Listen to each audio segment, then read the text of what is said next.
There was some interesting but pretty subtle special effects that I did for Crazy Joe. First thing was, my wife Leilani was bothered by his little yellow piece of tie sticking out of his shirt, so I digitally removed it.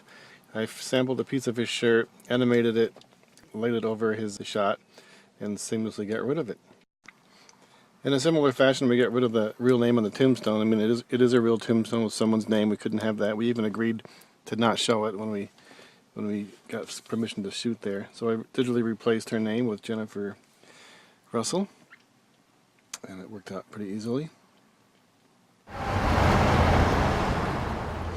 One of the coolest shots was when I had to erase not only the name but also the middle flag of the Paradise Bar and Grill in Point Loma. So in Photoshop I actually got the logo from Mackenzie's, which is a real restaurant I used to frequent in the 90s, a bar out in Connecticut. And I found their logo. I googled it and found the logo and superimposed it pretty well on the shot. Here's our big old green screen. Joe's waiting for his scene to start. The most interesting special effect in the movie is the nightmare.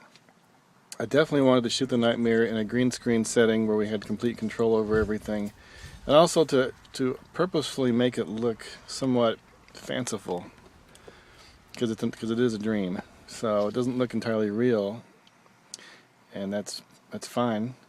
That's okay. I'm like, maybe we have a bogey in there, Rich.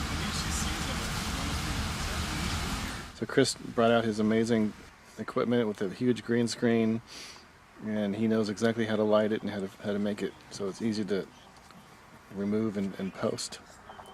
So this is one of the very last things we shot. In fact, it's the second to the last day. The last day was simply the impact point of view shots, and this here is the second to the last day, when James, of course, shaved his beard, and we had no choice but to eliminate the connecting dream to this when they approached the car.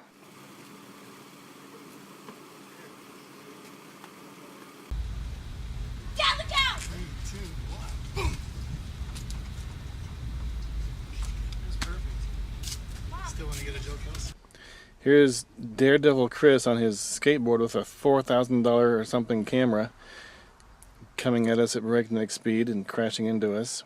That made me really nervous. And with the addition of stagehand Leilani moving around the reflector, we have lights on the faces as if we're moving, and I'm there shaking. I was out there shaking the car for additional realism, and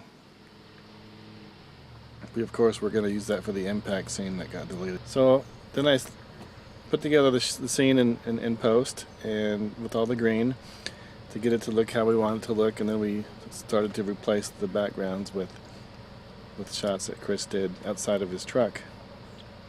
It's kind of a pain because you have to get every single angle duplicated in real life, you know, the street scenery, to match what they're doing. It's the direction they're going, the direction we're shooting. This is all his, right near Chris's house, neighborhood, college area.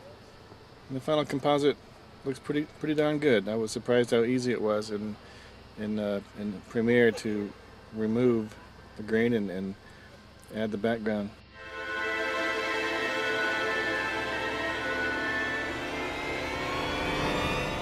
We got real lucky with that second car coming to the intersection. That was just a unplanned little bit of production value. It really adds to the impact of approaching this intersection where he should have stopped. So this little sailor, just for the fun of it, I decided to test my green screen skills and add a completely different background and send our characters underwater. Figured why not, you know. It's a dream. Why can't Joe dream about having the same thing underwater? Maybe he's a submarine type of guy or something, right? Honey, you just gotta remember, next time we get a car wash, roll your window up.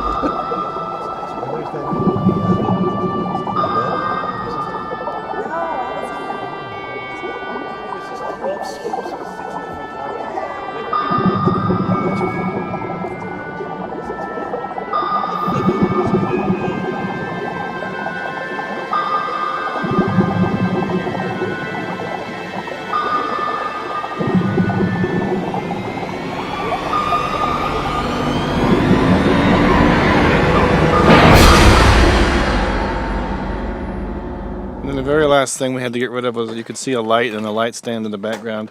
Not very well, but you could definitely see it, especially if this was on a big screen. So I had to digitally remove the light stand and the light with some Photoshop and some After Effects trickery.